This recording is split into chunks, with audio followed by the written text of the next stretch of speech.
Orang-orang kayak Bapak itu kan banyak yang sukses. Kalau kita lihat dari statistik data tuh yang aku dapat, orang Chinese non-Muslim ya termasuk ya, itu biasanya kan lebih kaya gitu. Sedangkan yang pribumi, maaf, mereka nih tidak banyak.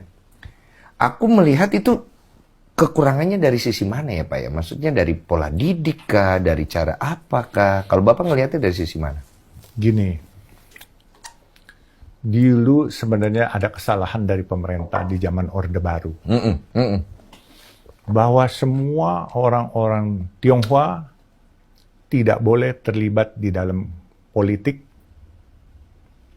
terus tidak boleh ikut sekolah di sekolah negeri, terus tidak boleh masuk polisi atau tentara, semua. Dan pegawai negeri nggak boleh lah, dibatasi. Kalaupun ada minor sekali, itu ada aturan seperti itu. Zaman dulu nih? Zaman tahun 65 ke sini. Oke. Ya.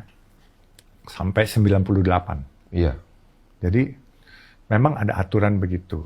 Sehingga si orang-orang Tionghoa ini tidak mempunyai kesempatan untuk jadi pegawai negeri, atau polisi, atau tentara. Sehingga mereka akhirnya bergerak di bidang usaha. Iya. Sekolah pun sekolah swasta. Iya. Jarang sekali yang bisa mendapat kesempatan di negeri. Begitu tahu, oh ini WNI keturunan, pasti susah. Kecuali dia dekat dengan pejabat. Berarti untung dong. Yang orang pribumi lah maksudnya. Lebih untung kan? Ya, sehingga sektor bisnis tidak ditangani dengan baik. Akhirnya orang-orang Tionghoa yang mendapatkan peran di sektor bisnis. Dia kan tidak boleh jadi pegawai negeri. Loh, kebijakan yang dibuat dulu itu kan sebenarnya untuk membantu orang pribumi kita, orang lokal kita gitu kan. Tapi malah dimanfaatkan sama yang Chinese jadi lebih untung gitu. Gini, ada teori Alibaba, tahu nggak? Belum Pak. Nah, belum, Pak. ini bukan Alibabanya yang di Cina, Bukan, ya, Jack Ma, bukan. bukan. Iya, bukan. Dulu pemerintah di zaman Orde Baru membuat satu peraturan bahwa pribumi, perusahaan pribumi akan diberikan prioritas. Iya. Ya, Iya. bekerja. Iya. Semua. Sehingga akhirnya banyaklah yang minta izin kehutanan, konsesi kayu, pribumi. Namanya Ahmad misalnya, atau Ali. Ya. Di depan, di rootnya pemilik. Tapi yang punya si Babah. Iya kan? Jadi Alibaba nih. Jadi misalnya, yang punya Ahmad, nggak tahu nih, Koseng yang pemiliknya gitu. Itu di depan doang dia. Jadi mungkin dikasih 10%. Kalau ada juragan yang baik dikasih 10%. Bahkan kalau enggak, dia pakai supirnya atau pegawainya. Ahmad, kita bikin perusahaan ya katanya. Bikin. Terus minta konsesi kayu. Dulu belum ada tambang, Pak. Iya, Pak, Bang. Ya kan, supplier juga masuk. Ke kepolisian kemana. Kan harusnya kan UMKM pribumi. Jadi ya Alibaba, Pak. Ali yang nongol, Baba yang punya. Paham. Nah, ini. Kenapa si Ali tidak menjadi Baba? Nah, karena si Ali lebih senang hari itu jadi pegawai negeri. Sehingga, atau jadi pegawai dan dia tidak punya kesempatan untuk bisnis. Dia juga tidak mengerti. Makanya dulu ada mau transfer. Kenapa dibilang si Ali dikasih, si Baba di belakang, dulu seolah-olah mau dikawinkan oleh pemerintah sehingga bisa transfer teknologi bisnisnya supaya si Ali bisa jadi pinter. Tetapi kadangkala si Ali ini cepat puas. Dia dikasih 10 puas cuannya. Kalau si Baba dikasih 10 nggak puas, gue mau 100. Udah dapat 100, gue mau 1000. 1000, gue mau 10.000. Jadi bedanya gitu, pola pikir. Pola pikir, Pak. Apa yang salah sih, Pak? Maksudnya aku tuh masih belum nemu ya. Maksudnya kan kalau kadang-kadang aku ngobrol sama karyawan gitu-gitu. Gua kadang-kadang suka mikir, kok cara berpikir kalian tuh begitu ya? Kita kesampingkan lah cari makan. Semua juga cari makan, ya kan? Ibaratnya. Kita mau buat survive, semua juga mau bertahan hidup. Oke. Tapi apa sih inti dari kehidupan yang ingin kita capai kan? Nah ini kok kayaknya banyak yang nggak nyampe berpikir sejauh itu gitu loh Pak. Apakah pola didik, apakah apa budaya kita, permasalahannya ada di mana? Kita kasih edukasi. Orang banyak kan komen dari sisi yang itu dia begini, itu begitu, bukan diambil baiknya, tapi malah dia dilihat buruknya. Pola didik, pendidikan umum, pendidikan agama ini mempengaruhi Pak.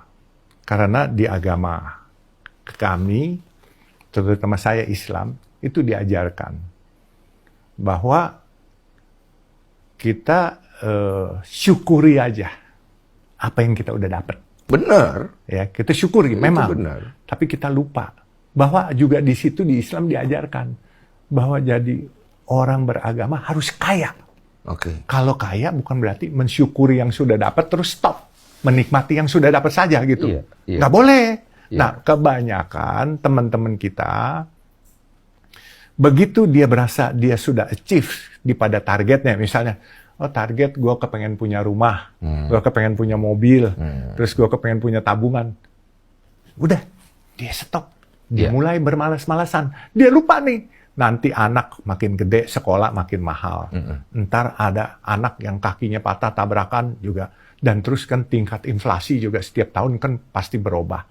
Nah, sehingga biasanya mereka kalah. Nah, sedangkan si Tionghoa ini selalu diajarkan pola hidup hemat dan selalu uber cuan terus karena mempersiapkan diri kalau nanti keadaan susah, keadaan sakit, keadaan anak mau sekolah, keadaan hari tua. Nah, di orang Tionghoa itu selalu ada diajarkan, lu nggak boleh lebih miskin dari anak-anak lu. Itu kami diajarkan. Karena wibawa lu nggak akan ada nanti kalau lu sampai minta duit dari anak lu. Ini nilai prinsip Tionghoa nih. Iya. Tapi kadangkala kalau orang-orang kita, terutama masyarakat Indonesia, kepada anak-anaknya, dia selalu bilang, nah dari kecil, nanti kalau udah gede, jadi menteri ya, jadi gubernur ya, biar bapak ambil ibu bisa ikut kamu bahagia. Gitu. Selalu menyenderkan kepada itu. Jadi pola pikir yang berbeda. Jadi pola pikirnya dia ingin menggantungkan hidupnya kepada anaknya. Kalau orang Tionghoa, dia prinsip dia nggak mau menggantungkan hidup dari anak. Itu yang aku bingung, nggak mau dia. Ya, jadi, Mama juga nggak mau. Jadi itu berasa terhina sekali kalau orang tua, ya kalau saya kemarin kepada putra saya Faisal, saya masih bilang, kamu ingat ya, jangan sampai nanti kamu nggak bisa kerja, walaupun kamu ada kekayaan, anak kamu pasti tidak hormat sama kamu. Ya kan? Walaupun kamu ada duit, tapi jangan sampai pernah anak kamu lebih pintar atau kamu minta duit, dia lebih kaya daripada kamu. Ya, soal lebih kaya sih boleh, tapi kamu jangan pernah minta duit dari dia. Itu sah, anak lebih kaya, lebih pintar, oke. Tapi kita juga jangan sampai juga goblok kebangetan, miskin kebangetan.